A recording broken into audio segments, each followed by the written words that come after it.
Shalom, selamat malam Jemaat GBPS yang dikasihi Tuhan. Kita akan bersama-sama memulai untuk mengikuti ibadah kategorial pada malam hari ini, dan kita mau bersama-sama bersatu dalam doa. Kami bersyukur kepada Tuhan Allah yang begitu setia menaungi setiap kehidupan kami dengan anugerah Tuhan. Biar setiap hidup kami boleh bersyukur kepada Tuhan melalui pujian dan firman-Mu hari ini. Di dalam nama Tuhan Yesus Kristus, amin. Mari saya mengajak jemaat-jemaat yang ada di rumah saat ini untuk kita menaikkan pujian.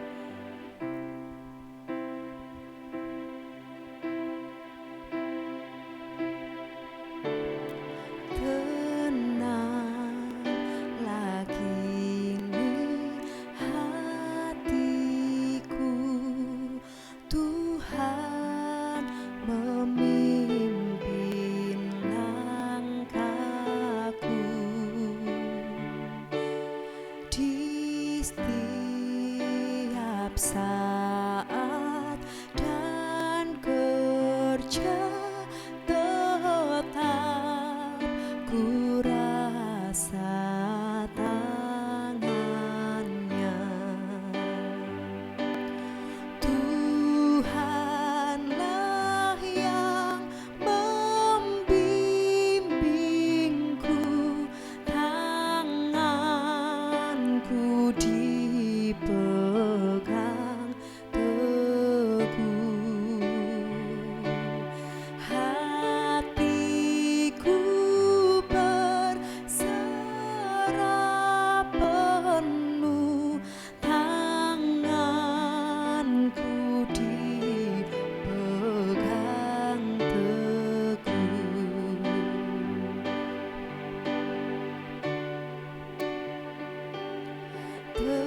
Tenanglah kini hatiku, Tuhan memimpin langkahku.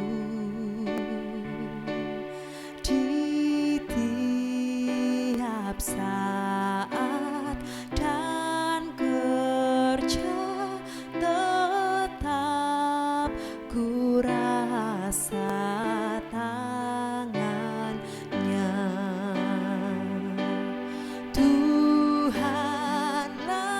yang membimbingku, tanganku dipegang teguh, hatiku berserah penuh, tanganku dipegang teguh. Tuhanlah yang membimbingku, tanganku dipegang teguh, hatiku berserah penuh, tanganku dipegang teguh. Mari sama-sama jemaat katakan, kami percaya Tuhanlah yang membimbingku, tanganku dipegang teguh, hatiku berserah penuh, tanganku dipegang teguh. Sebab kami yakin dan percaya Tuhanlah yang membimbingku, tanganku dipegang teguh, hatiku berserah penuh, tanganku dipegang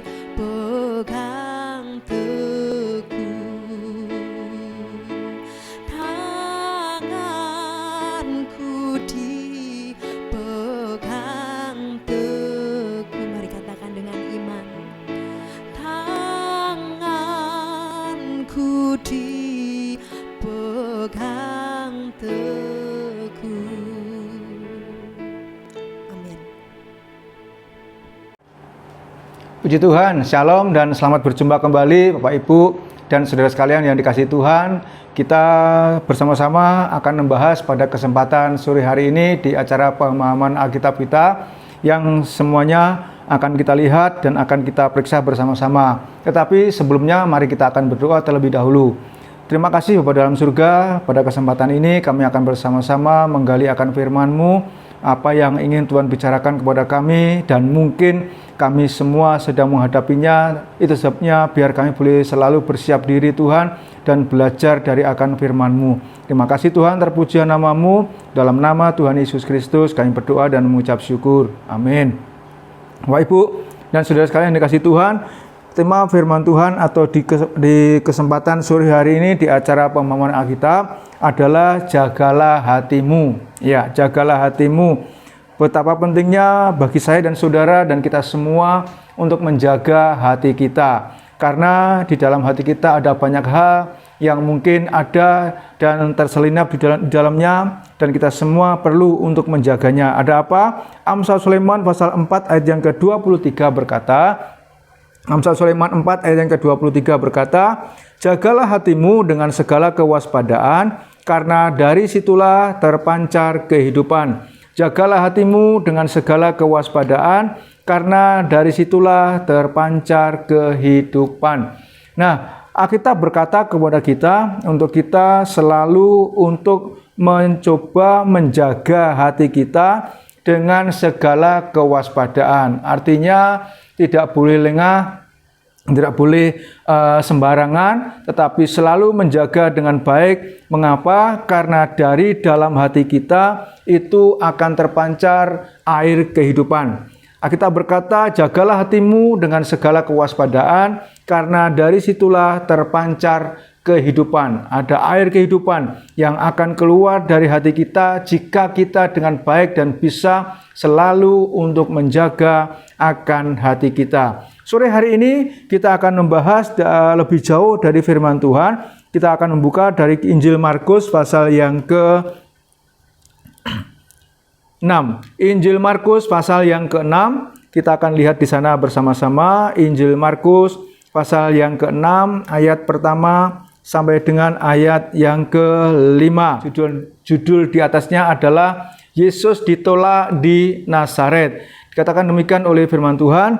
Kemudian Yesus berangkat dari situ dan tiba di tempat asalnya, sedang murid-muridnya mengikuti dia. Pada hari Sabat ia mulai mengajar di rumah ibadat, dan jemaat yang besar takjub ketika mendengar dia, dan mereka berkata, dari mana diperolehnya semuanya itu? Hikmat apa pulakah yang diberikan kepadanya? Dan mujizat-mujizat yang demikian bagaimanakah dapat diadakan oleh tangannya? Bukankah ia ini tukang kayu, anak Maria, saudara Yakobus, Yoses, Yudas, dan Simon? Dan bukankah saudara-saudaranya yang perempuan ada bersama kita? Lalu mereka kecewa dan menolak dia. Ayat yang keempat, maka Yesus berkata kepada mereka, seorang nabi dihormati di mana-mana kecuali di tempat asalnya sendiri, di antara kaum keluarganya dan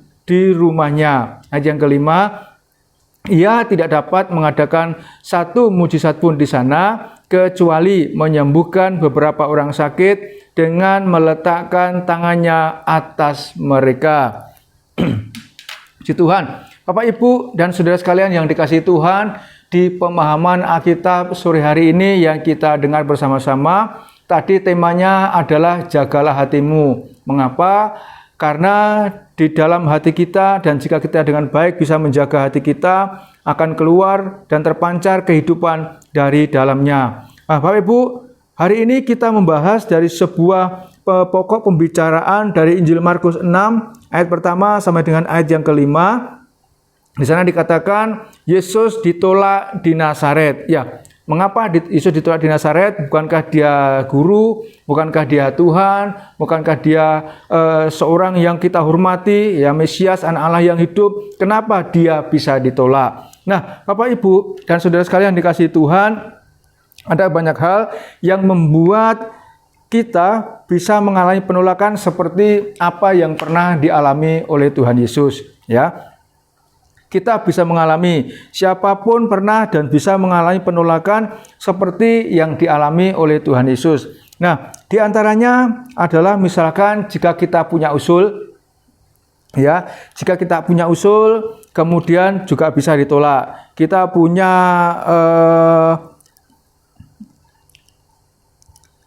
proposal mungkin juga bisa ditolak. Kita punya surat atau mengajukan surat mungkin juga bisa ditolak. Atau mungkin punya hal-hal yang lain, karya ilmiah, kemudian analisis, ya, dan penyelidikan yang lainnya, mungkin kita bisa mengalami penolakan, dan masih banyak hal yang bisa mempengaruhi di mana Bapak Ibu dan saya serta saudara sekalian bisa mengalami penolakan seperti apa yang dialami oleh Tuhan. Apa sebabnya? Karena bisa terjadi diantaranya karena bukti tidak akurat, ya, analisisnya tidak kuat, kemudian pokok-pokok pendukungnya tidak kuat, sehingga apa yang kita ajukan di dalam pergumulan kita sehingga mendapatkan penolakan. Apalagi kalau berbicara dengan masalah asal-usul seperti asal-usul keluarga kita, saudara kita, kemudian asal-usul bobot bibitnya dan lain sebagainya, semua bisa berpengaruh bagi kehidupan manusia, bagi kehidupan kita semua, sehingga kita bisa mengalami penolakan. Sebenarnya kalau kita kaji dan kalau kita lihat dalam firman Tuhan, apa sih sebenarnya juga yang menjadi penyebab sehingga Yesus ini kemudian mengalami penolakan di dalam pelayanannya, di dalam keberadaannya sebagai seorang manusia yang 100%, ternyata Tuhan juga bisa, Yesus juga bisa mengalami penolakan di masa-masa dan awal-awal di dalam pelayanannya. Mengapa Bapak Ibu dan saudara sekalian yang dikasihi Tuhan? Tadi di dalam Markus 6, ya, pasal 6 tadi ayat yang pertama sampai yang kelima, di sana banyak hal yang menyebutkan sehingga kemudian Tuhan mengalami penolakan di awal-awal dan masa di dalam pengiringannya atau di dalam pelayanannya di atas muka bumi ini. Nah, tadi yang kita lihat dari Injil Markus 6 ayat pertama sampai dengan ayat yang kelima sudah banyak bukti-bukti tentang Tuhan, bagaimana ia bisa mengalami penolakan, ya. Dan kalau kita baca dari Injil Matius 13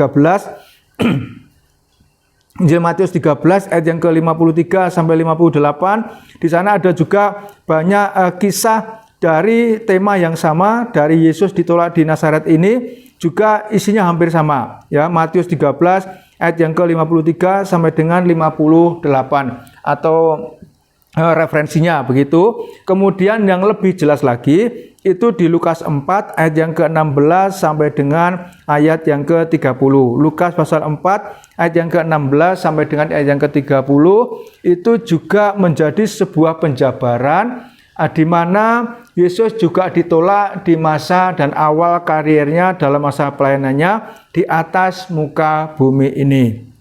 Nah, Bapak Ibu dan saudara sekalian yang dikasihi Tuhan, tadi dari Injil Markus pasal yang ke-6 ayat yang pertama sampai dengan yang kelima, di sana pada ayat yang kedua dikatakan pada hari Sabat ia mulai mengajar di rumah ibadat dan jemaat yang besar takjub ketika mendengar dan mereka berkata, dari mana diperolehnya semuanya itu, hikmat apa pulakah yang diberikan kepadanya, dan mujizat-mujizat yang demikian bagaimanakah dapat diadakan oleh tangannya.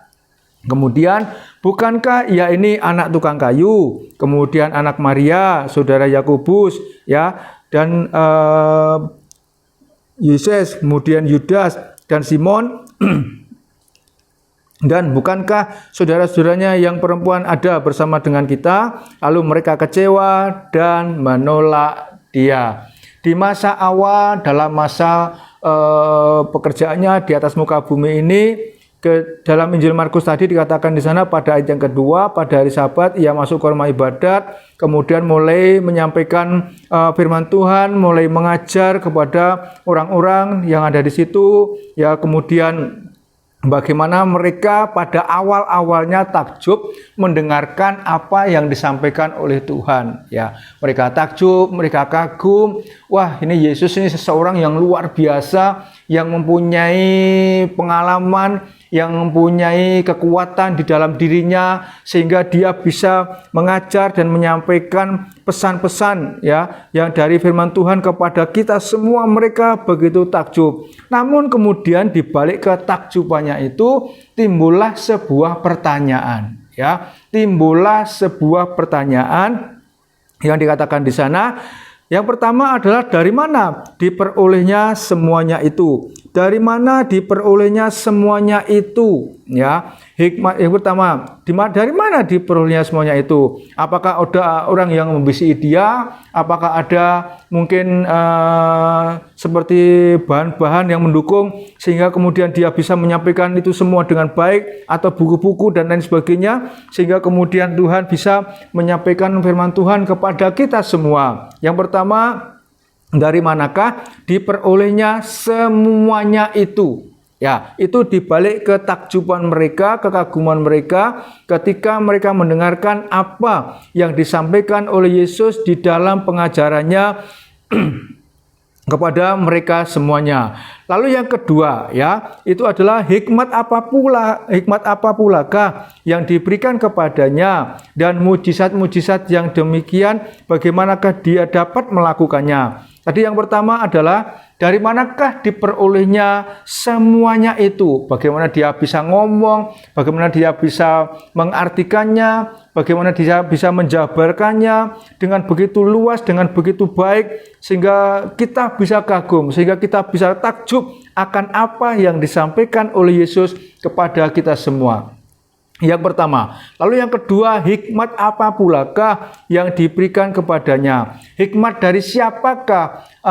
Kemampuan dari siapakah? Kepintaran dari siapakah? Atau sesuatu yang tidak masuk akal, dari manakah itu diberikan kepadanya? Siapa yang mengajarkan itu kepadanya, yang bisa kemudian menjadi pengajar bagi kita semuanya? Yang kedua. Lalu yang ketiga adalah dan mujizat-mujizat yang demikian bagaimanakah dapat diadakan oleh tangannya? Wah, ini yang luar biasa. Jadi yang pertama itu adalah pengajarannya luar biasa, membuat orang kagum, membuat orang takjub. Lalu yang kedua itu hikmatnya, bagaimana dia bisa mengolah kata-katanya, mengolah kepintarannya, mengolah kemampuannya, sehingga bisa memberikan firman itu kepada kita semua. Yang ketiga, lalu bagaimanakah juga pula dia bisa mengadakan mujizat-mujizat yang sedemikian sehingga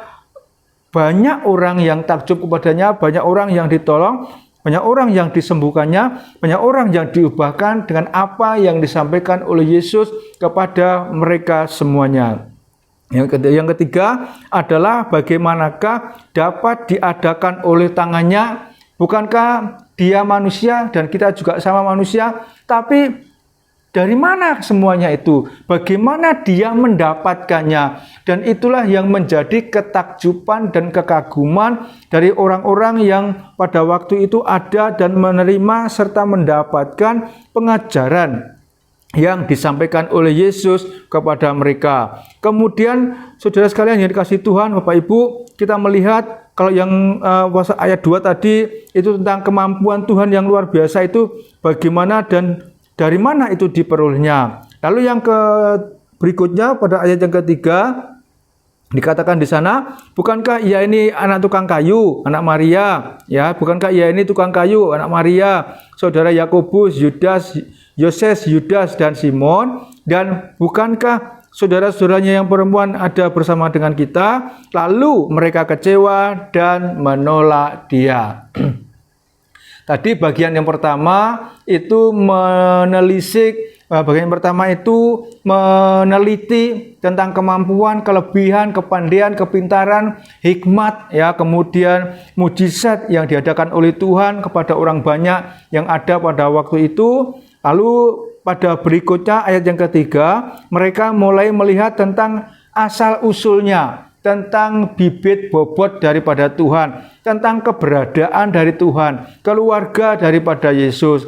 Ayat yang ketiga berkata, Bukankah Yesus ini adalah tukang kayu, anak Maria, saudara Yakobus, Yoses, Yudas, dan Simon? Kemudian saudaranya perempuan juga ada bersama dengan kita. Bukankah dia ini tukang kayu? Mungkin ada di antara kita yang jadi tukang kayu. Kemudian juga dia anaknya Maria. Kemudian juga saudara-saudaranya laki-laki, saudara yang perempuan ada bersama-sama dengan kita. Keluarganya mulai diteliti, ya. Keberadaan, asal-usul keluarganya mulai diteliti, mulai dilihat. Ya, bagaimana mungkin dia bisa melakukan yang sedemikian rupa sehingga membuat orang banyak itu bisa kagum kepada pengajarannya, membuat orang banyak itu bisa takjub dengan apa yang dia sampaikan kepada kita semuanya. Lalu pada berikutnya dikatakan di sana, lalu pada ayat yang ketiga, lalu mereka kecewa dan menolak dia. Wah, ini sesuatu yang luar biasa. Kalau awal-awal mereka kagum, mereka takjub, mereka begitu istilah biasanya itu adalah mengangkat tangan, memberi hormat kepada Tuhan, kepada Yesus ketika dia masuk ke dalam bait Allah dan mulai mengajar, menyampaikan firman kepada orang banyak. Tapi ketika mulai dilihat tentang segala sesuatunya secara lebih dalam lagi, dan bagaimana ia bisa memperoleh dan mendapatkan itu semua, lalu kemudian menelusuri juga asal-usulnya, keluarganya, bahkan pekerjaannya pun juga ditelisik, ya. Pekerjaannya pun juga diteliti. Dia kan tukang kayu, mana bisa, bagaimana bisa, ya. Menjadi sebuah argumen, menjadi sebuah tanda tanya, menjadi sebuah pendapat yang pada akhirnya diambil satu kesimpulan oleh mereka semua yang mendengarkan pada waktu itu. Apa saudara, kesimpulannya adalah mereka kecewa dan menolak dia. Mereka bukan hanya menolak Yesus sebagai dalam keberadaannya sebagai seorang manusia yang 100%, tapi mereka juga menolak daripada keberadaan Yesus yang adalah sebagai Mesias, anak Allah yang hidup, ya, yang berkuasa di bumi dan di surga. Mereka menolak, bukan menolak secara kemanusiaannya saja, tapi mereka juga menolak akan Yesus yang adalah Tuhan, yang adalah guru, yang kita hormati, yang kita sanjung, dan dia adalah juru selamat bagi kita semuanya. Mereka kemudian kecewa dan menolak dia. Apakah penolakan itu kemudian didengar oleh Tuhan? Jelas didengar. Dan Tuhan berkata pada ayat yang keempat, ya, Tuhan berkata pada ayat yang keempat, maka Yesus berkata kepada mereka, seorang nabi dihormati di mana-mana kecuali di tempat asalnya sendiri, di antara kaum keluarganya dan di rumahnya. Lalu ayat yang ke-6 dikatakan di sana, ia tidak dapat mengadakan satu mujizat pun di sana kecuali menyembuhkan beberapa orang sakit dengan meletakkan tangannya atas mereka. Saudara, Bapak Ibu dan kita semua yang mendengarkan pemahaman Alkitab pada kesempatan sore hari ini, ayat yang kelima dari Markus pasal 6 dikatakan di ayat yang keempat, dari Markus pasal 6 ayat yang keempat, maka Yesus berkata kepada mereka, seorang nabi dihormati di mana-mana kecuali di tempat asalnya dan di antara kaum keluarganya dan di rumahnya. Saudara, di tempat asalnya sendiri Yesus ditolak, ya. Dia kurang begitu dihargai, dia kurang begitu dihormati, dia kurang begitu diterima, ya, dalam keberadaannya sebagai seorang yang mempunyai hikmat, yang mempunyai kemampuan yang luar biasa,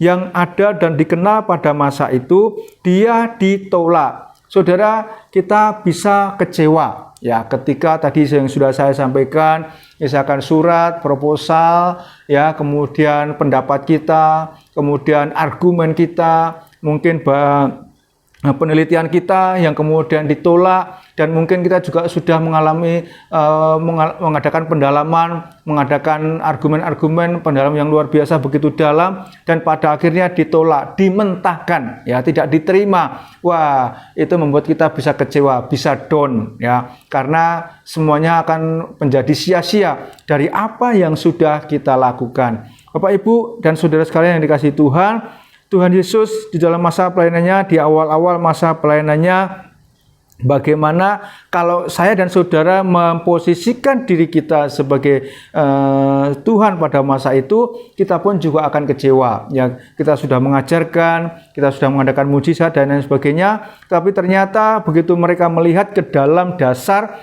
daripada kehidupan kita, mungkin pekerjaan kita yang menjadi hal yang bisa mereka menolak kita, ataupun mungkin keluarga kita, bibit bobot kita, itu juga bisa menjadi satu referensi yang kemudian kita bisa dijadikan penolakan dari apa yang sudah kita lakukan selama ini.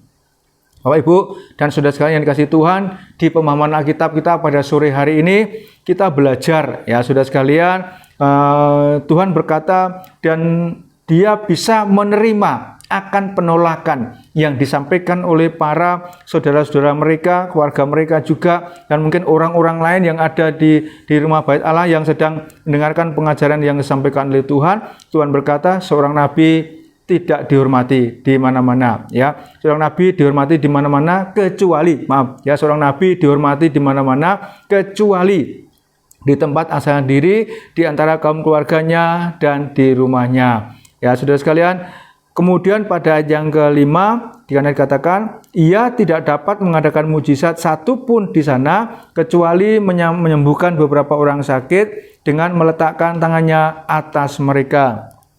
Bapak Ibu dan saudara sekalian yang dikasihi Tuhan, kita melihat di dalam firman Tuhan, Bapak Ibu,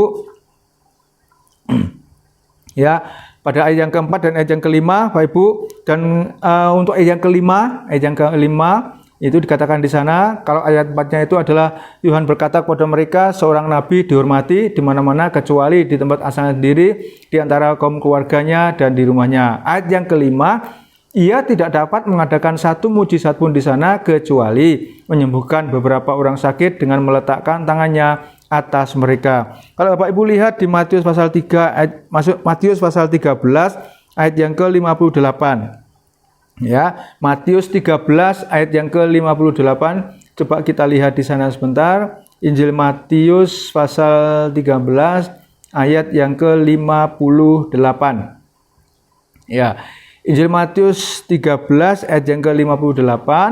Dan karena ketidakpercayaan mereka, tidak banyak mujizat diadakannya di situ. Ya, Bapak Ibu, kalau kita lihat ke dalam firman Tuhan dari Injil Matius 13 ayat yang ke-58 tadi, dikatakan di sana bahwa tidak banyak ya mujizat yang diadakan oleh Yesus pada masa itu, atau ketika menyampaikan firman dan diadakan penolakan dari mereka yang mendengarkan, yang awalnya takjub dan kagum kepada pengajaran Yesus. Injil Matius 13:58 berkata tidak banyak. Tapi kalau Injil Markus tadi pasal 6 ayat yang ke-5, di sana dikatakan ia tidak dapat ya mengadakan satu mujizat pun. Nah, saudara, mungkin kita akan bertanya kok beda ya, penulisannya kok berbeda, penerjemahannya kok berbeda. Di Injil Matius kenapa hanya tidak banyak, tapi sedangkan di Injil Markus tidak dapat ya. Saudara sekalian, ketika mereka kecewa, ketika mereka menolak Tuhan, maka itu menyebabkan bahwa bukan Tuhan yang tidak bisa mengadakan mujizat, tapi karena kemudian iman dari mereka yang akhirnya luntur, yang akhirnya down, yang akhirnya kecewa, sehingga ketika mereka mungkin sakit, ketika mereka mungkin mengalami banyak hal dan masalah, mereka tidak bisa mengalami mujizat. Ya, mengapa? Karena kekecewaan itulah yang menyebabkan sehingga Tuhan tidak banyak mengadakan mujizat. Dan kalau perlu, dia juga tidak bisa mengadakan mujizat. Bukan karena Tuhan tidak berkuasa, Tuhan selalu berkuasa dan mampu untuk melakukan hal-hal ajaib yang bisa terjadi dan bisa kita alami dalam hidup kita semua. Kehidupan seorang anak Tuhan, kehidupan kekristenan kita, itu sebabnya mari kita belajar dari apa yang ditulis dalam kitab Amsal 4 ayat yang ke-23 tadi. Dikatakan di sana bahwa jagalah hatimu dengan segala kewaspadaan, karena dari situlah akan terpancar kehidupan. Bapak Ibu, hati kita yang kadang-kadang kita tidak bisa menjaga, akhirnya bisa terpengaruh, bisa keruh ya dengan suasana, dengan keadaan, situasi yang membuat saya dan saudara tidak bisa mengalami mujizat dan pertolongan dari Tuhan. Tetapi ketika kita mulai luntur, ketika kita mulai merubah sikap hati kita, sehingga kemudian kita menerima firman Tuhan, kita menerima Tuhan, maka disitulah saatnya bagaimana dari dalam hati kita akan terpancar kehidupan, sehingga Tuhan mulai bekerja, menolong dan mengadakan mujizat di dalam kehidupan kita semuanya. Bapak, Ibu, dan saudara sekalian yang dikasihi Tuhan, Mazmur 22, kita akan lihat kitab Mazmur. Kitab Mazmur 22 ayat yang ke-27.